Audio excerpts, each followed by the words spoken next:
Right now, you're wearing clothes. You didn't think twice about putting them on this morning.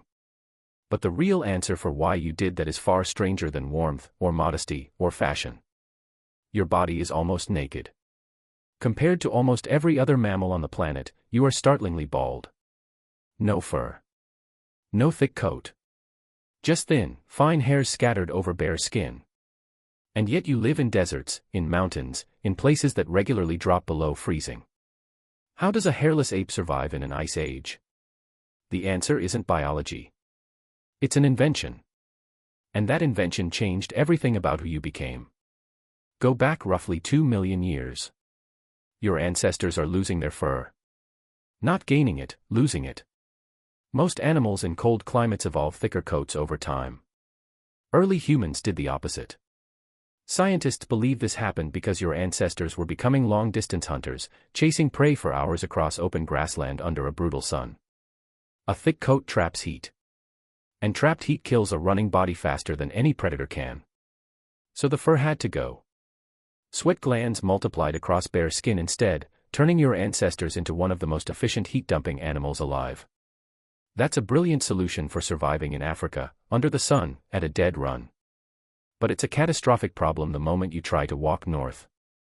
Because bare skin has no answer for cold. None.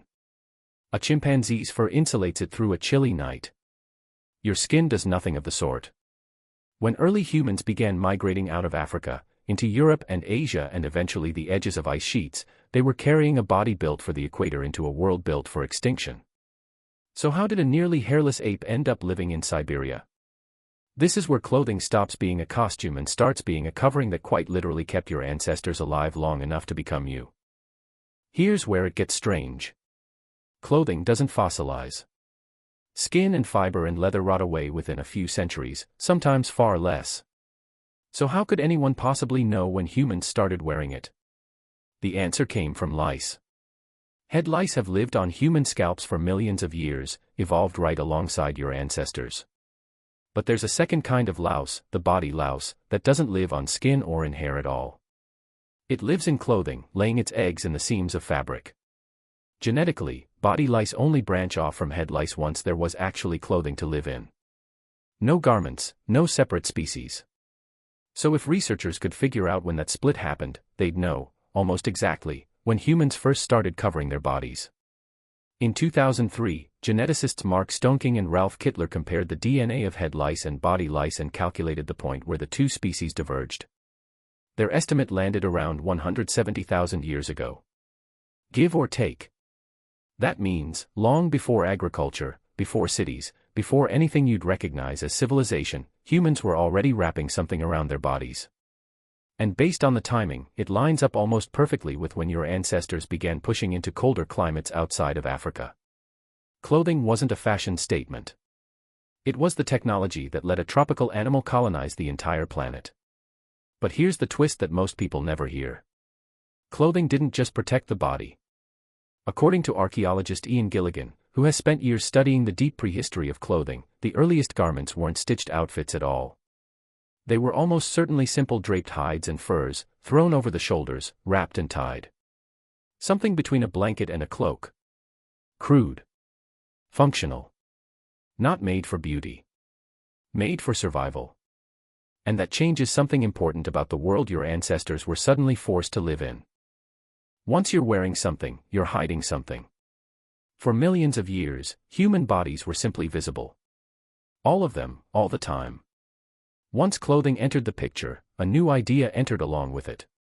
The idea that a body could be covered. Concealed. Revealed only on certain terms. Some researchers argue this is where the earliest roots of modesty and shame around nudity begin, not from some moral instinct, but from a practical side effect of survival gear. You cover your body to stay alive in the cold. Eventually, covering becomes the norm. And once covering is normal, being uncovered starts to feel like an exposure of something private.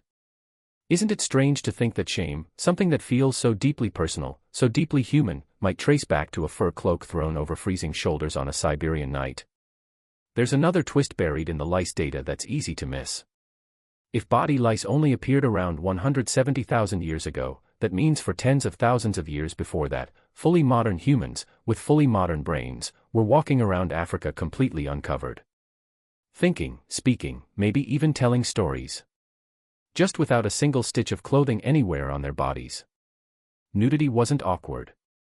It wasn't sexualized. It was simply the neutral state of being human. Clothing is the deviation. Nakedness is the default. If you find that surprising, you're not alone, and it's the kind of detail worth sitting with for a second.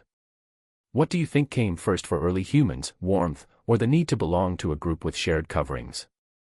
Drop your answer in the comments, because researchers still argue about which pressure mattered more.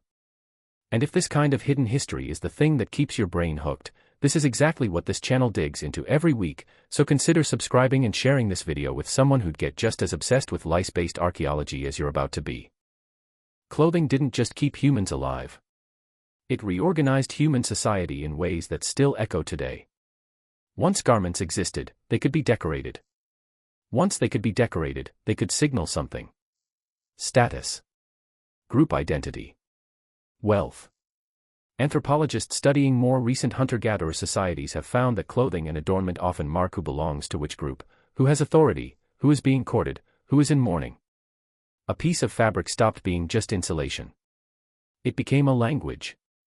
And that transformation, from pure survival tool to social signal, may be one of the earliest examples of humans turning a biological necessity into a form of communication.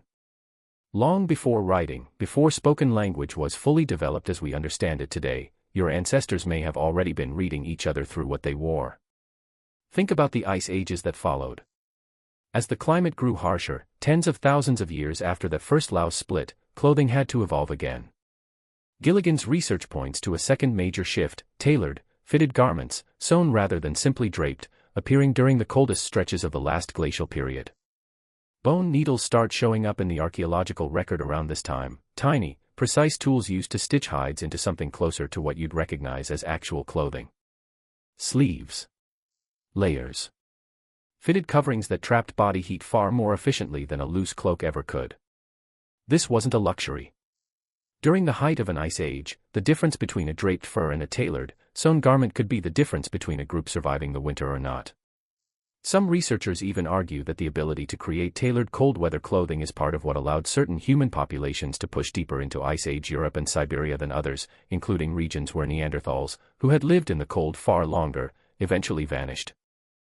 That's a genuinely uncomfortable thought, isn't it? That a needle and thread might have quietly outcompete an entire other species of human. So the next time you pull on a jacket without thinking about it, there's a version of that same instinct running all the way back through ice ages, through migrations out of Africa, through millions of years of losing fur under an equatorial sun. Every layer you put on is an echo of a nearly hairless ape solving an impossible problem, staying alive in a world its own body wasn't built for. You don't think about lice when you get dressed. You don't think about ice sheets or bone needles or a fur cloak thrown over cold shoulders 170,000 years ago. But the reflex is still there, buried under all of it. A body adapting, endlessly, by wrapping itself in something it didn't grow on its own. Right now, you're wearing clothes. And now you know the real reason why.